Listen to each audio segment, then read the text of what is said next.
आणि नीट पेपरफुटी विरोधात NSUI आणि युवा सेनेच्या वतीने आंदोलन केलं जातंय। पुण्यातल्या मॉडर्न कॉलेज समोर हे आंदोलन केलं जातंय। NSUIने काही मागण्या केल्यात। केंद्रीय शिक्षण मंत्र्यांनी नैतिक जबाबदारी स्वीकारून तात्काळ राजीनामा द्यावा। नीट पेपरफुटी प्रकरणाची निष्पक्ष, पारदर्शक आणि उच्चस्तरीय चौकशी केली जावी। सगळ्या आरोपींवर कठोर कारवाई करून शिक्षण माफियांवर गुन्हे दाखल केले जावेत, अशा मागण्या केल्या जातात। त्यांनी राजीनामा द्यावा। मॉडेल कॉलेजच्या ज्या मनीषा मांढरे आहेत त्यांचा राजीनामा घ्यावा आणि त्यांना राजीनामा नाही घेतला त्यांना निलंबित करावा, अशी सगळी मागणी आहे। ते हे सगळे कार्यकर्ते आपल्याला करताना दिसत आहेत। कॅमेरामन राजेश बिरकरसह शिवानी पांढरे, ABP माझा, पुणे।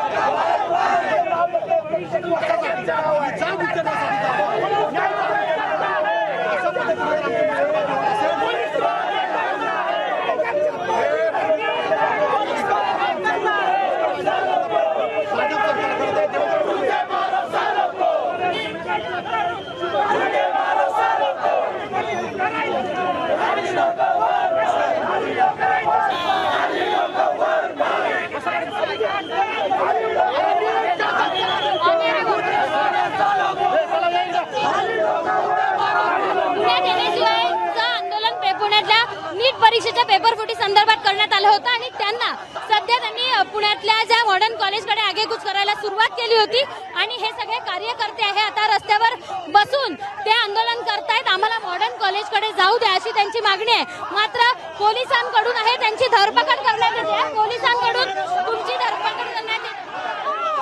आम्ही हक्क मागतोय, हा हक्क आहे आमचा। आम्हाला पोलीस मारताय, हे आमच्यावर अन्याय होत आहे। जिंदाबाद जिंदाबाद। पण जर बघितलं तर पोलीस आहे ते सगळे हे कार्यकर्त्यांना उचलून त्यांच्यासोबत त्यांना ताब्यात घेण्याचा सगळा प्रयत्न करताना दिसत आहेत। एवढंच नाही तर यांच्यासोबत शिवसेनेचे देखील एक बोट आहे, निवेदिता एक बोट आहे, यांनी हे प्रेशर आणले। डायरेक्ट गृह मंत्रालयातून फोन येत आहेत आणि विद्यार्थ्यांना उचला, त्यांच्यावर गुन्हे दाखल करा, अशा पद्धतीची मागणी केली जाते। निवेदिता एक बोटे यांना अटक झालीच पाहिजे। निवेदिता एक बोटे या प्राचार्य आहेत, त्या मास्टर माइंड आहेत, त्यांनीच हे पेपर फोडलेले आहेत। त्याच्या संस्थेची आमच्यावर दडपशाही केली जात आहे। आम्ही या सरकारला लढत राहू, या नुसत्या लढत राहील शेवटचा कालापर्यंत।